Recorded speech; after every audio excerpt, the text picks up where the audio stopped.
Sekarang begini Pak, dari sisi apa kamu tidak ingin mencontoh kenabian? Oke. Dari sisi apa atau dari arah sudut pandang yang mana kamu tidak ingin mencontoh Nabi Muhammad SAW? Persia, Romawi, Yunani tidak pernah menemukan satu dalil yang menyatakan kebersihan itu bagian dari iman.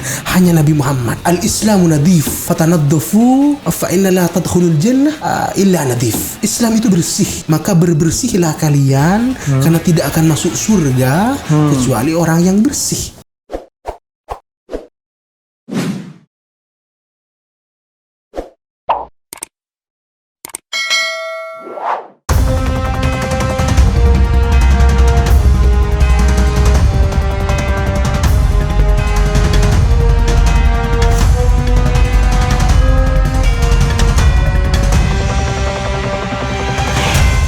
Kalau orang dari sisi bahasa mengatakan, ya namanya bahasa tuh sama aja semuanya. Yang membedakan adalah interpretasi orang yang menerimanya. Seperti itu Pak. Gitu. Kalau kita menerimanya dengan lapang dada, kata-kata apapun bisa kita terima dengan baik. Nah, seperti itu. Hujatan sekalipun, ya kan? Oke. Jadi apa tadi amar nahi mungkar yang antum pernah lakukan yang kemudian terasa berat sekali dialami oleh antum? Saya rasa mengubah tataran-tataran yang sudah dialami oleh masyarakat. Biasanya begini. Ini kan tidak sesuai dengan syariat. Ya. Ketika dirubah kan bentrok Pak. Misalnya, ketika dirubah misalnya kalau di masyarakat Sampang misalnya, satu Muharram itu kan baca Yasin 3 kali misal. Ya. Pertama niatnya ini, kedua niatnya ini, ketiga niatnya ini. Oke. Setelah beberapa lalu, kalau Yasin saja fungsinya hanya satu. Ini Yasin, surah Yasin. Nah, kalau kita bagi 3, pertama kita baca surat Yasin, kedua kita baca Waqiah, ketiga kita baca Tabarak. Ini dapat 3-3-nya. Oke. Ini nggak mau Pak, karena sudah terbiasa seperti itu. I see. Oke. Misalnya itu ya. Tapi itu kan masih soal ibadah. Iya, masih soal ibadah yang. Tapi yang sosial apa misalnya?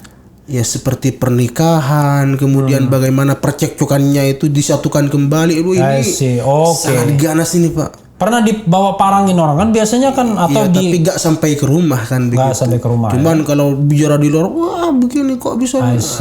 Ini memang peran-peran tradisi Madura masih. Masih ya. Selama tidak mengganggu harga diri, Madura tidak akan melaksanakan itu. Tapi selama kalau harga diri bisa carok ya. Oke. Seperti itu kira-kira. Kan tapi antum uniknya sedikit Pak ya. Iya, silakan. Uniknya Madura ini begini Pak. Habib Idrus pernah mengatakan, salah satu tanda kewalian Habib Idrus pernah mengatakan. Habib Idrus itu siapa? Habib Idrus itu penjajak pencipta Rotib Al-Idrus. Oke. Itu tahun berapa? Tahun dulu itu Pak. Habib Al-Idrus ya? Al-Idrus ya. Itu tahun lalu itu maksudnya itu Indonesia atau di Yaman atau di Yordania atau di Arab? Cuman kewaliannya masyhur sampai ke Indonesia. Oke. Nah, itu sempat Habib Al-Idrus ya. Pernah mengatakan ada satu suku yang suku itu ketika berada di tempatnya sendiri dan di tempatnya orang lain, penjuru dunia itu pasti ada. Suku itu. Kalau tetap pada kondisi suku pertamanya, dia akan selamat.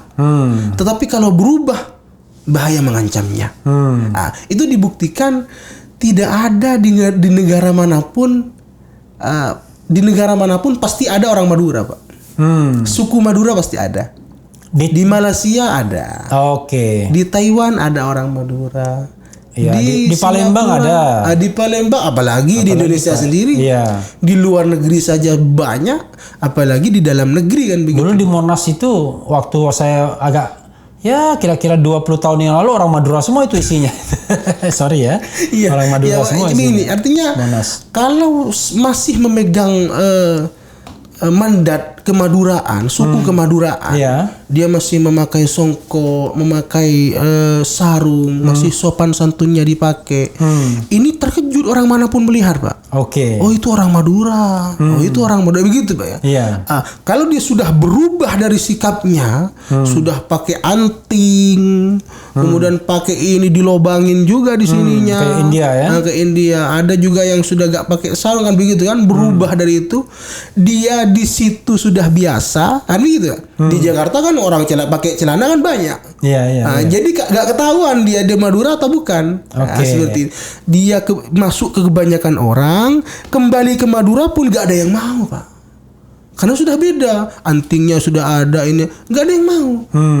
Jadi asal jangan dihilangkan suku kemaduraan, kata Habib Idrus, tetap mulia mengikuti sukunya sendiri. Jadi manusia itu pada dasarnya dari tempatnya sudah mulia. Oke, nggak perlu diubah gitu ya? Tidak perlu diubah. Jadi kalau misalnya biasa pakai sarung, ya nggak apa-apa pakai sarung di sini. Pakai sarung aja. Atau wakil presiden juga pakai sarung. Macam seperti itulah. Tapi agak-agak berat ini. Artinya kan ada orang yang lebih pantas pakai sarung daripada pakai semacam itu. Oke. Jadi 4 tahun yang lalu sudah saya meninggalkan celana macam itu, Pak. Oke. Jadi kayak gak enak gitu, Pak. Oke. Jadi sekarang pakai yang seperti Arab itu ya? Iya, seperti inilah biar lurus ya? Lurusan. Lurus. Oke. Lurus jubah gitu kan. Tapi kan perlu disikapin. Al-Qur'an itu tidak hanya mau tentang penampilan. Al-Qur'an menilai hati. Apa yang ada di dalam hati kita. Apa yang ada di dalam nurani kita. Oh, ada manusia yang sedang pakai jubah, pakai surban, kemudian diam-diam di depan masjid. Ya Allah, surga, ya Allah, surga, ya mana ada, Pak? Karena surga itu diusahakan, bukan ditunggu. Bukan hanya ditunggu seperti itu. Ada orang, ya Allah, pingin kopi, Allah, pingin kopi, diginikan saja, mana ada, Pak? Nggak bisa. Harus diminum kopinya. Harus diminum dulu. Maka minumlah kopinya. Jadi, tapi antum ya, biasanya orang kalau berpakaian seperti ini, godaan hidupnya lebih berat. Benar. Karena kan gini, pakaian itu kan ada 2 ekstrim. Kalau kebanyakan orang Indonesia kayak saya, pakai kaos apa kemana-mana nggak ada masalah. Benar. Yang penting pakai kera kan? Iya, kera. Tapi ada pakaian yang seksi, bagi perempuan bermasalah. Kemana-mana pasti akan mata memandang dan lain sebagainya kan, mata orang. Tapi di sisi lain ada orang yang berusaha memakai pakaian seperti ini, ya kan, yang menunjukkan identitas keislamannya. Benar. Sama beratnya, ya kan. Nah, antum merasa nggak pakaian seperti ini sebenarnya kan di satu sisi menjaga antum dari berbuat hal-hal yang katakanlah aneh-aneh kan. Benar. Tapi kan di sisi lain orang lain akan melihat terus tuh. Kalau misalnya ini maaf kata maaf kata orang Malaysia. Macam itulah. Antum lah lihat ada perempuan cantik ya kan. Antum tak bisa lihat lama-lama. Iya. Karena antum pakai pakaian begini orang akan melihat. Benar. Padahal antum kan masih bujangan. Benar. Tak ada istri yang dihianati di rumah kan. Iya. Tapi antum tak boleh lihat itu wanita. Seperti ya kan? itu lah. Gimana? Tapi memang ketika saya berpakaian seperti ini, selama saya memegang pakaian seperti ini, tidak ada wanita yang melirik, Pak.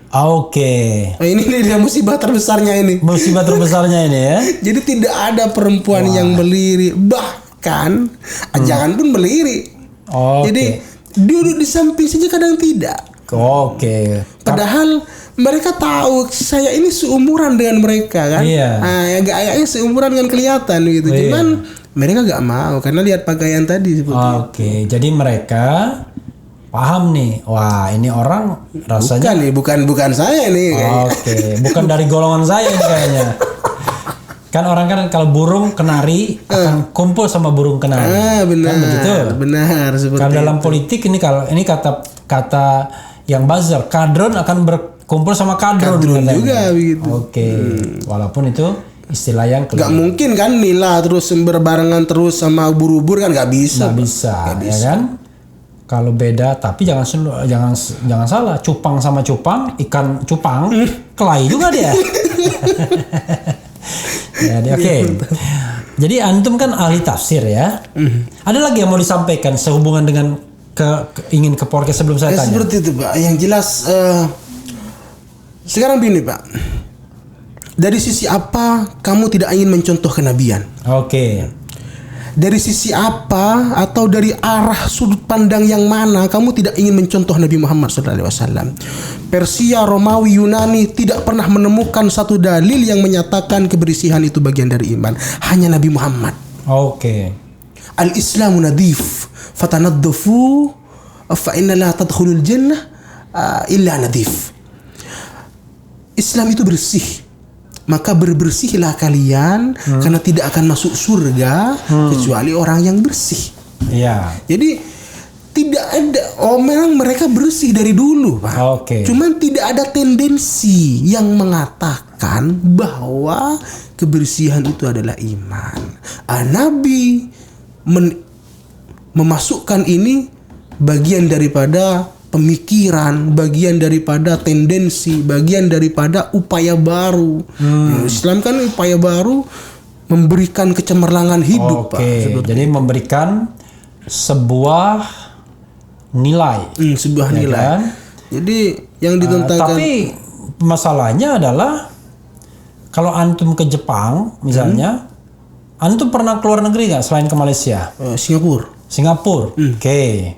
Tapi saya tak enak ngomong begini. Terus ya kan? Gimana?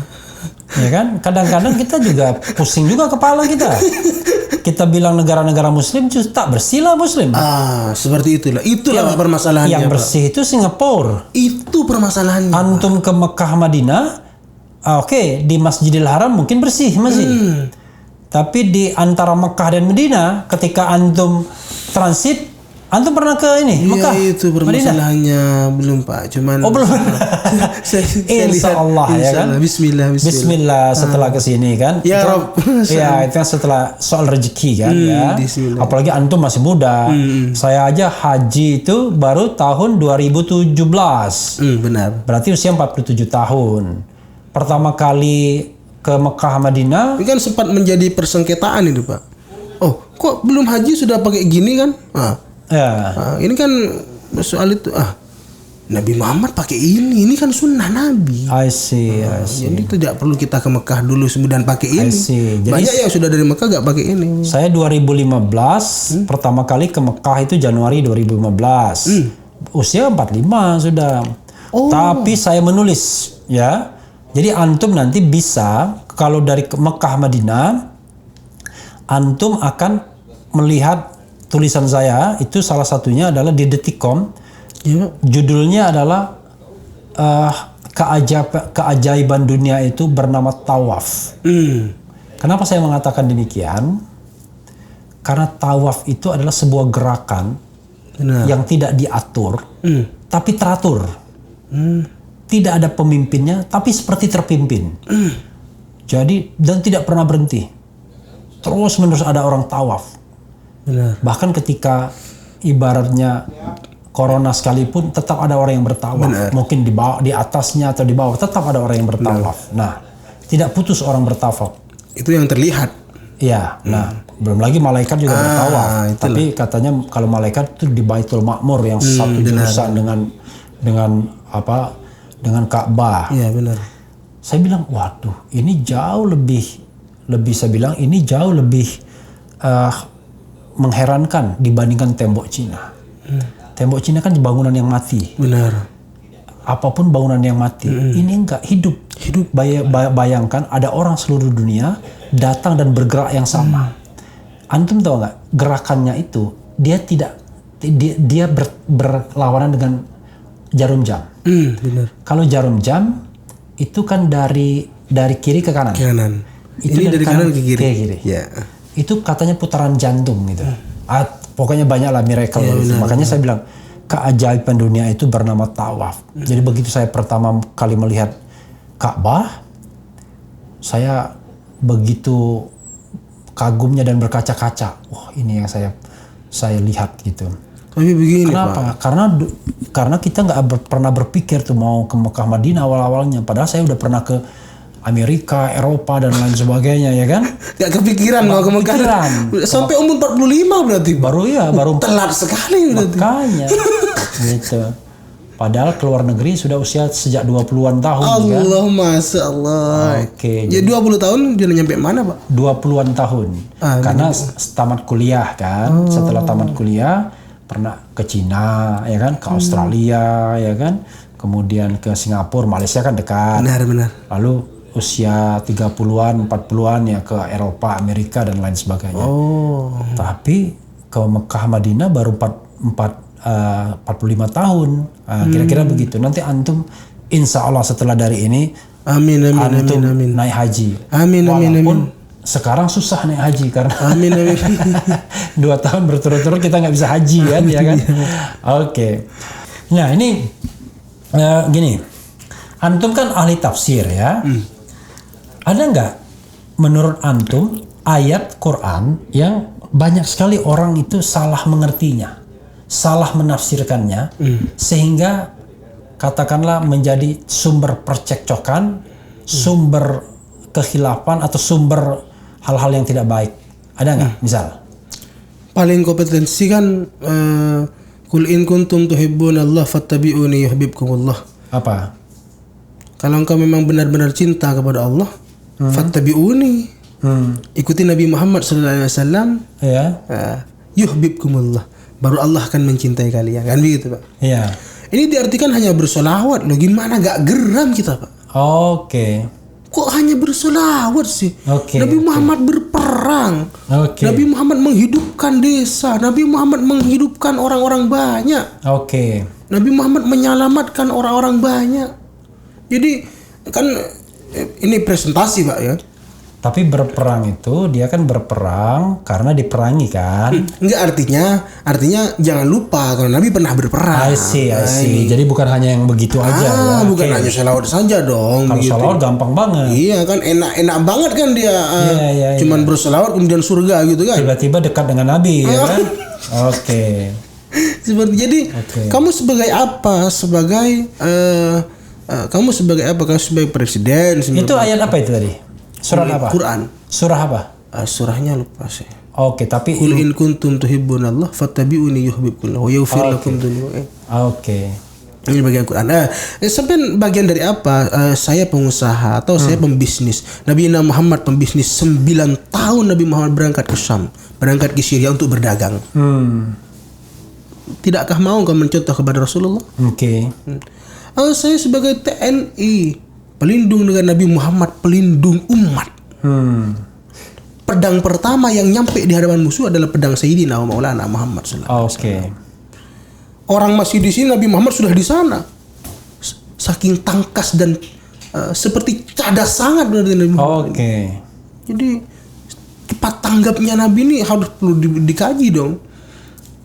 Kami sebagai polisi Nabi Muhammad, diplomat ulung, diplomat unggul. Saya seorang kepala negara Nabi Muhammad, pemimpin umat. Wa arsalnaka illa rahmatan lil alamin. Nabi Muhammad diutus kepada seluruh semesta alam. Jadi tidak ada, Pak, poin-poin yang tidak dilakukan oleh Nabi Muhammad sallallahu alaihi wasallam. Saya mendukung penuh gerakan Gus Nur. Orang-orang yang akan menjatuhkan elektabilitas negara ini, bagaimana peran-peran orang-orang di belakang siapa saja tanda tanya negara ini yang harus dipangkas oleh Gus Nur melalui YouTube-nya. Bolehlah